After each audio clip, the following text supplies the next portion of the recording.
Hi, boys and girls. How are you? It's Mrs. Boren. I'm coming to you from my kitchen today, so welcome to my home. I hope that you all had a wonderful spring break, had some time to relax, no e-learning. Everybody say woo woo. It was probably nice to just have some downtime. But guess what? It's time to get back into the swing of things, and I'm here today to talk to you about something that you're going to be doing in your HMH book with writing, and it has to do with descriptive words. I know we've talked about those at school before the break, but I just kind of want to go over those a little bit again with you just to review for this activity. So if you'd like, let's walk over through my kitchen, and I made up a little poster over here about descriptive words. And something that might help you come up with descriptive words is thinking about your 5 senses. Remember, those are the sense of sight, smell, touch, taste, and hearing, your sense of hearing. The first one, if you think about some descriptive words for your sight, color words describe things. So for example, red apple. Also, how something looks bright. You could say, instead of saying, I see stars in the sky, you could say, I see the bright stars in the sky. Speaking of hearing, I see a little friend down here who's making some noise. And I can describe my little kitty cat as she's black and white, and she's being very noisy right now. So those are descriptive words of my cat. And so hearing is noisy and quiet. This little kitty cat is being quiet. She, being descriptive, is black and white. She's quiet, and this one is being noisy. So those are sense of hearing. Another one is taste.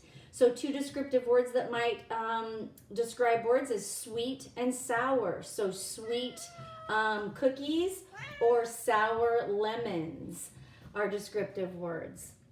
Our sense of touch, soft and rough. So if I would pet one of my kitty cats right now, they would be soft cats or soft pillows. Another descriptive word for touch might be rough. If you touch like a rock or the sidewalk outside, it might be rough. And finally, our sense of smell, I put down examples of stinky and flowery. So you may have stinky socks, or you may have flowery candles or perfume. So those are just a couple of examples. All right, over here I set up a couple of other descriptive words. I had a lemon in my refrigerator, so I wrote cold because when I touch it, it feels cold. So that's my sense of touch. I could describe it as a cold, sour lemon. Back here, I have brought out some of my Christmas lights because they make me happy. And being in my house right now all the time, I just need to bring some cheerfulness to my house. So I brought out some of my Christmas lights, and I just wrote down that those lights are little and they're bright, as you can see. So little and bright lights. Over here, some of you may know my friend. Let's see if we can get her going. She sleeps all the time. My friend Fifi, it's our classroom pet.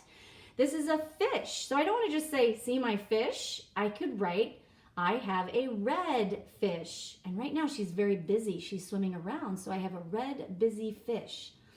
But like I said, she likes to sleep. So if she was, I could say, I have a sleepy fish. And finally, as you can see over here, I have some bananas. Did you know that number words can be descriptive as well? Let's count them. 1, 2, 3, 4. And as you can see, I have 4 here. I have 4 bananas. That describes how many I have. But they also in color are yellow and brown. Yes, I know they're getting old, but I thought that was awesome to be able to describe what my bananas look like. So 4 yellow and brown bananas. That's very descriptive. All right, let's come on over here. And I have a couple of sentences that I would like to show you. I'm going to set this down. And hopefully it's not going to fall over.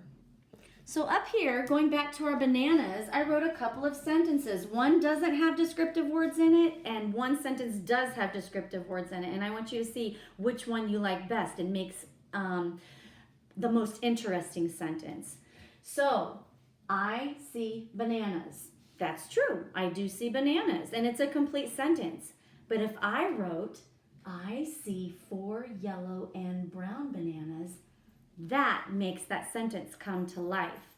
So I want you to imagine which one is the best one that makes you and helps you imagine in your mind what those bananas actually looks like. And that's what descriptive words do. They really help us to imagine and visualize what something looks like, or what something sounds like, or what something tastes like. Remember those 5 senses. So I also today want to talk about complete sentences. What are some things that we need to write our complete sentences? Notice up here I have capital letters for both of my sentences. You always need those capital letters to start off our sentence. They are the leaders of the sentence. So we always want to make sure that they're capital. I put some check boxes down here to make sure that I've got all the things that I need to have complete sentences. So I do have my capital letters. Also, finger spaces. We want to make sure that our words have spaces in between them. Otherwise, our sentences and our words just get jumbled together and makes no sense at all. If there were no spaces here, it would say, I see bananas.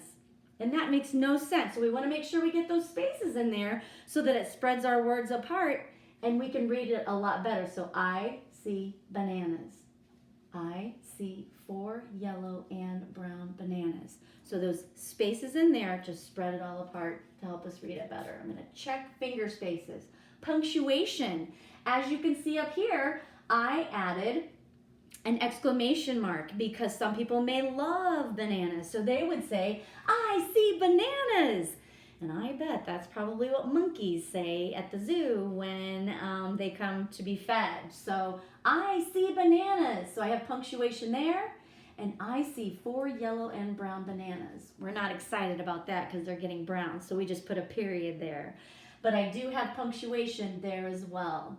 So I'm going to put my check mark right here. Remember, another form of punctuation is the question mark. If I wanted to write, did you see those brown and yellow bananas? That's a question. So we want to put a question mark at the end of that. And the final one, do these sentences make sense? So if I cover up the word I, and in the first sentence it just says, see bananas. Are we cavemen or cavewomen and say, see bananas? No, in our sentences, we need a who and a do. And in the top sentence, our who is I or me. So that's our who. The do is see bananas. What do? I see bananas. So that is a complete sentence. Down here, if I covered up the word bananas, I see 4 yellow and brown. Is that a complete sentence? I see 4 yellow and brown. Yellow and brown what? No, that doesn't make sense at all.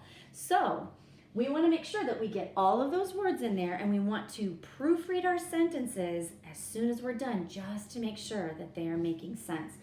And I feel mine do, so I'm going to put a big check mark there. All right, so boys and girls, one more thing. I want to show you over here in your HMH book this week, you are going to be reading 2 poems. And what they want you to do is they want you to find the descriptive or describing words in those poems. And then they want you to use those words to describe a garden that you would like to grow.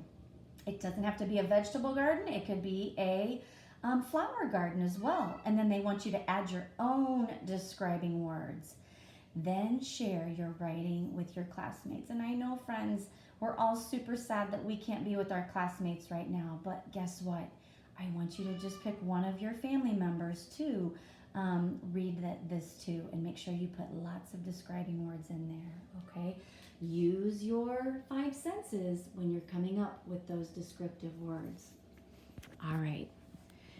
And when you're writing about your garden, I want you, if you're thinking about a flower garden or your vegetable garden, you could be writing about a butterfly, and you could say, I see a beautiful, colorful butterfly. Beautiful and colorful are descriptive words of the butterfly.